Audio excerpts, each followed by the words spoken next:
kita melaksanakan ayat-ayat tersebut untuk minta. Terima kasih.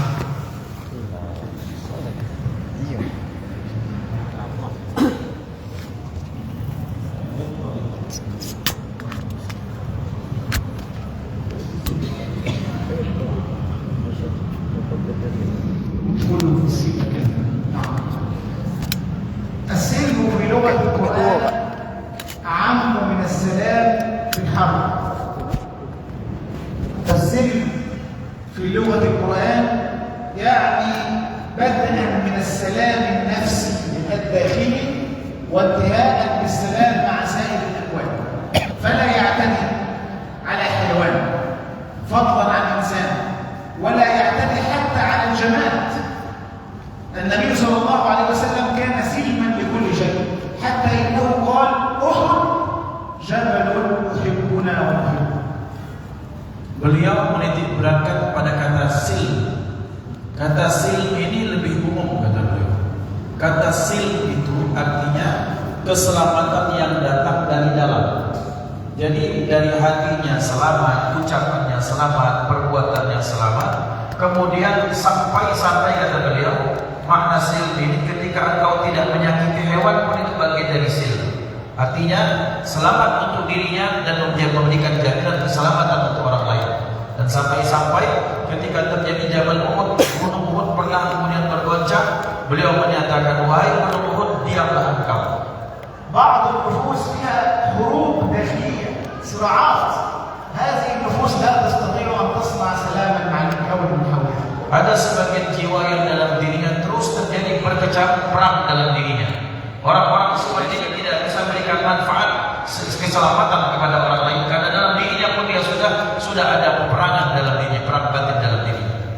فالسلام الخارجي يحتاج إلى سلام داخلي. Keselamatan di luar membutuhkan keselamatan yang dimulai dari dalam.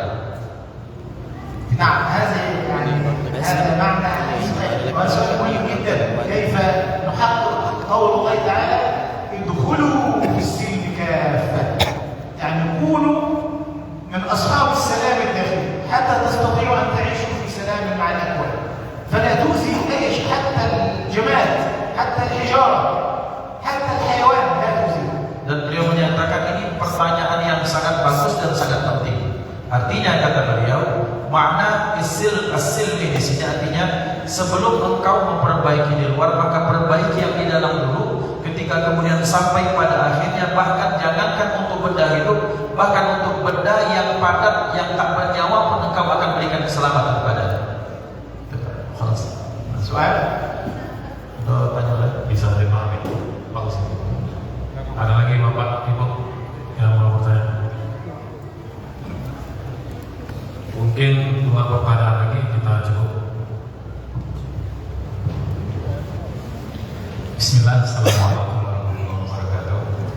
Ustadz minta doanya dan minta tips bagaimana menumbuhkan rasa syukur di dalam diri kita, seperti semakin banyak kita sholat, semakin baik rasa syukur kita, semakin banyak sedekah, semakin baik rasa syukur kita, bukan karena mengharapkan ujian dari selain Allah seperti itu. Terima kasih. Assalamualaikum warahmatullahi wabarakatuh.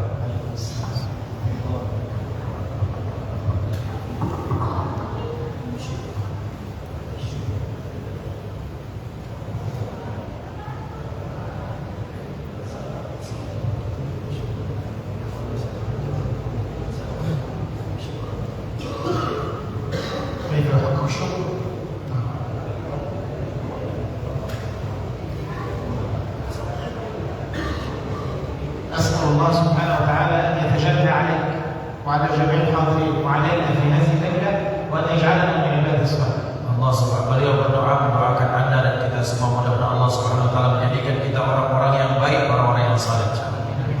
Amin. الدعاء المسلم من أخيه سنة مأثورة عن النبي صلى الله عليه وسلم حيث قال لسيدنا عمر حين ذهب لأداء العمرة: أشركنا يا أخي في دعائك. Mendoakan saudara-saudara muslim yang lain merupakan satu kebiasaan yang dilakukan beliau sallallahu alaihi wasallam, dan ini ada riwayat yang masyhur bahwa beliau sering minta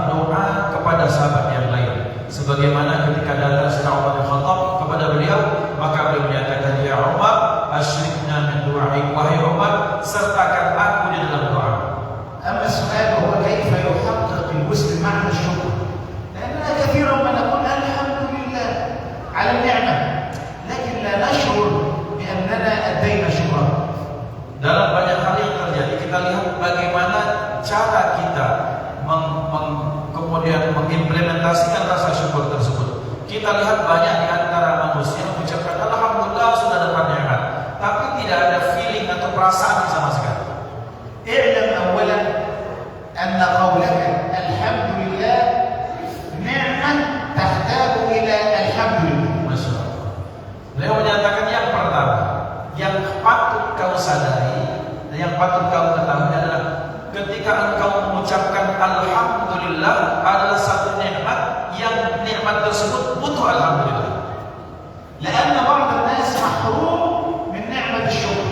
يعني الشكر في حد ذاته نعمة تستوجب الحمد، وإذا عرفت ذلك فلا يمكن للإنسان أن يؤدي حق الشكر النعمة أبدا. Betapa banyak ada orang-orang yang diharapkan Allah untuk mampu bersyukur. Betapa banyak ada orang-orang yang tak bisa bersyukur kepada Allah karena syukur terhadap nikmat Allah merupakan nikmat yang butuh syukur itu sendiri.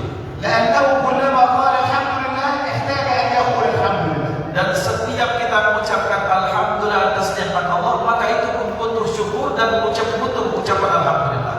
ولكي تحقق معنى الشكر وتشكر به، لأن الله تعالى أشار في القرآن إلى قلة أهل هذا المقام، فقال وقليل من عبادي الشكور.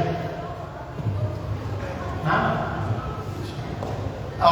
لكي تحقق معنى الشكر لابد أن تستشعر تشكر بالنعمة حتى تشكر المنعم، لأن الله أشار إلى أن أهل الشكر قليلون، وقال وقليل من عبادي الشكور.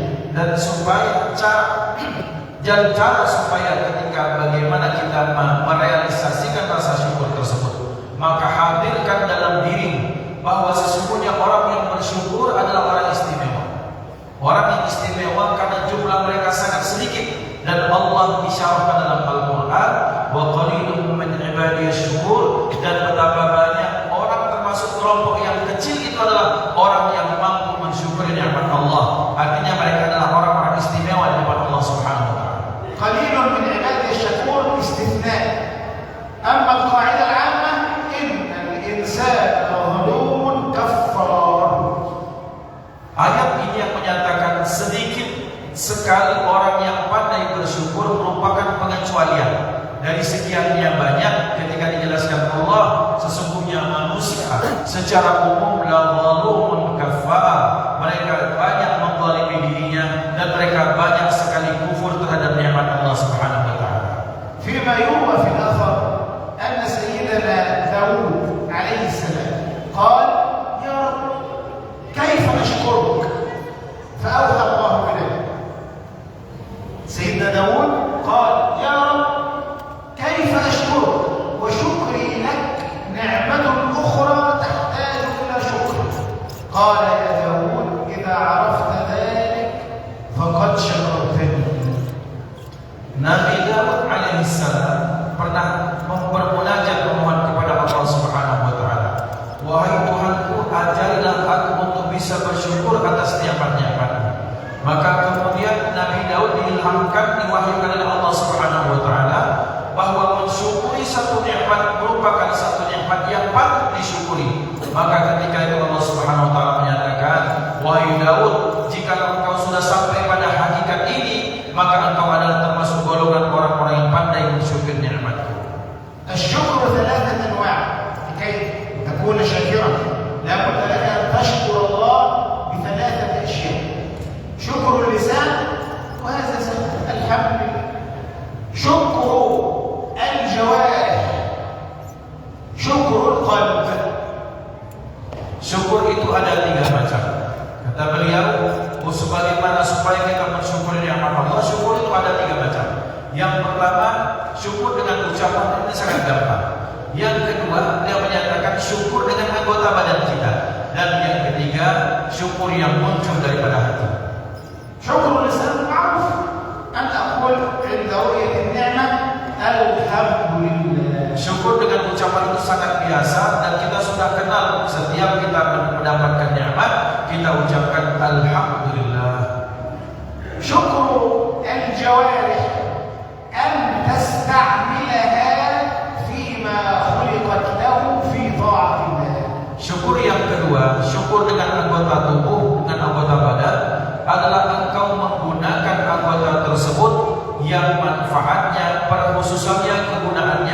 sebagaimana diciptakan Allah dan engkau gunakan itu dalam rangka taat kepada Allah Subhanahu wa taala. فجوارحنا هذه إذا استعملناها في المعصية فقد كفرنا نعمة الله. Anggota tubuh kita jikalau kita pakai untuk bermaksiat kepada Allah, saat itu juga kita disebut dalam golongan orang-orang yang kufur terhadap nikmat anggota tubuh.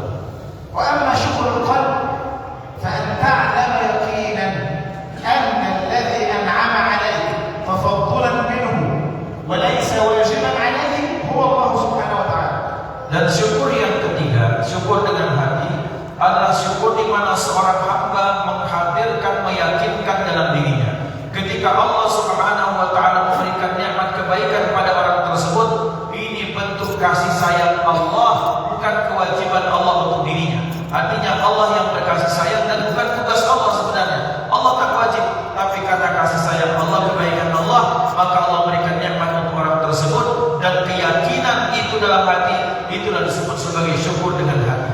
فالشكر الحقيقي إذن على النعمة أن نستعملها في مرضاة الله، المال، العقل، القوة، البدن، كل هذا إذا استعملناه في طاعة الله وفي مرضاته فقد شكرنا الله على هذه النعمة، ثم نقول بلساننا القلب الحمد لله. Dan syukur yang hakiki adalah syukur di mana kita mempergunakan apapun yang Allah berikan kepada kita, yaitu harta, badan, kekuatan, tenaga, harta benda, kita pakai untuk ketaatan kepada Allah, menyenangkan Allah. Saat itulah itu disebut sebagai satu bentuk kesyukuran yang luar biasa. Dan saat itu ketika kita sudah diberikan Allah, maka disitulah kita mengucapkan alhamdulillah.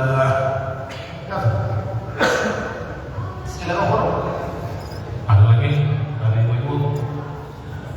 Ibu-ibu tidak ada yang bertanya? Ada. Ibu-ibu dulu ada. Bu, mau tanya pakai bahasa kita ya? Bisa.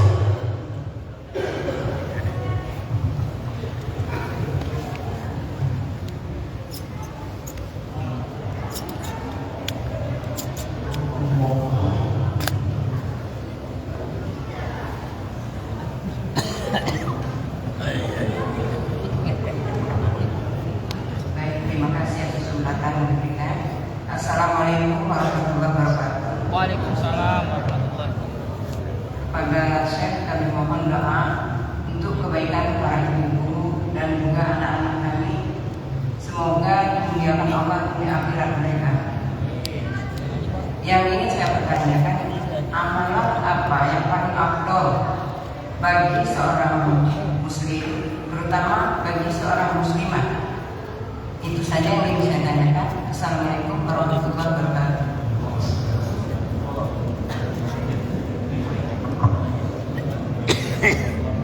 Ini saja lalu kan.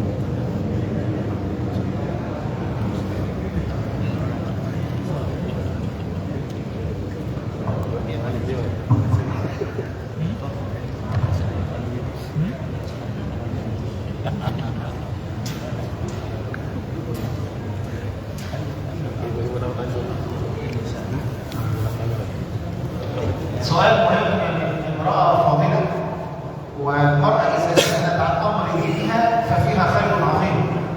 Satu kebaikan manakala ada wanita yang mau bertanya, maka ini merupakan satu bentuk kebaikan yang sangat besar daripada Allah.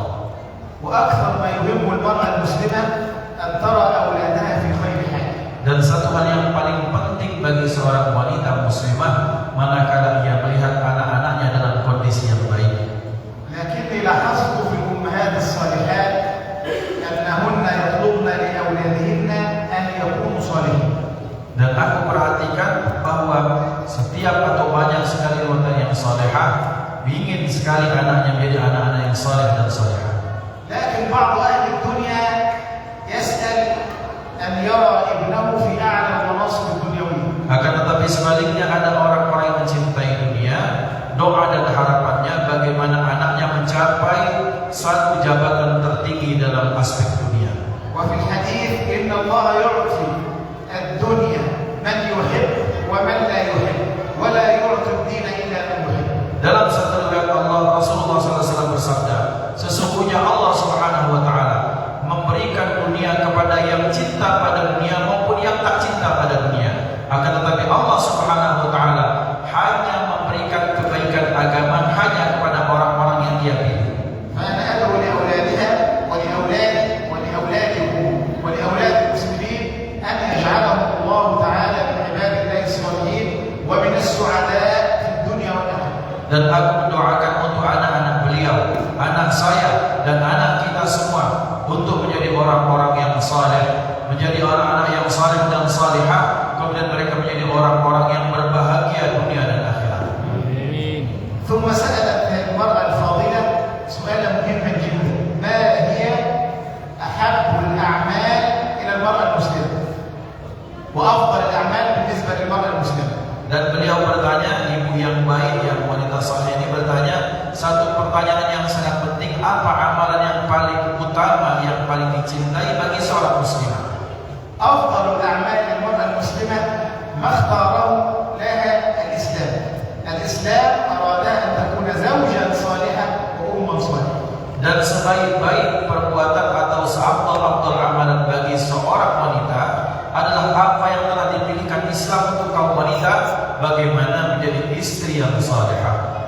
فكل ما يعينها على أداء هذه الرسالة فهو من أفضل الأعمال. Dan segala perkara yang menyebabkan dia sampai pada derajat wanita yang salehah, maka itu adalah amal yang sangat afdal.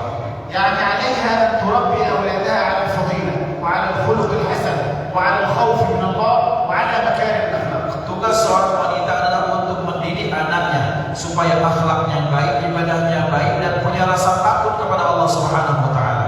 وعليها أن تعين زوجها على أداء شدائد الحياة لا أن تكون عبئا عليه. Dan yang kedua, supaya seorang wanita untuk membantu kesulitan kehidupan suaminya, untuk membantu dan tidak menjadi beban bagi suaminya.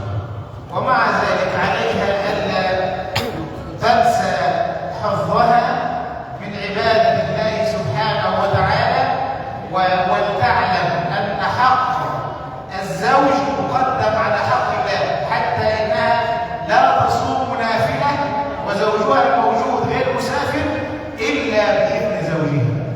Dan yang ketiga, kata beliau, harus ada ilmu tentang bagaimana kewajiban terhadap suami, karena dalam beberapa kondisi ternyata ibadah kepada Allah bahkan itu dinomorduakan. Yang paling pertama, bagaimana ridha sang suami. Sebagai contoh yang berkaitan tentang puasa sunnah, tidak sah puasa sunnah seorang wanita kecuali setelah mendapatkan izin dari suaminya.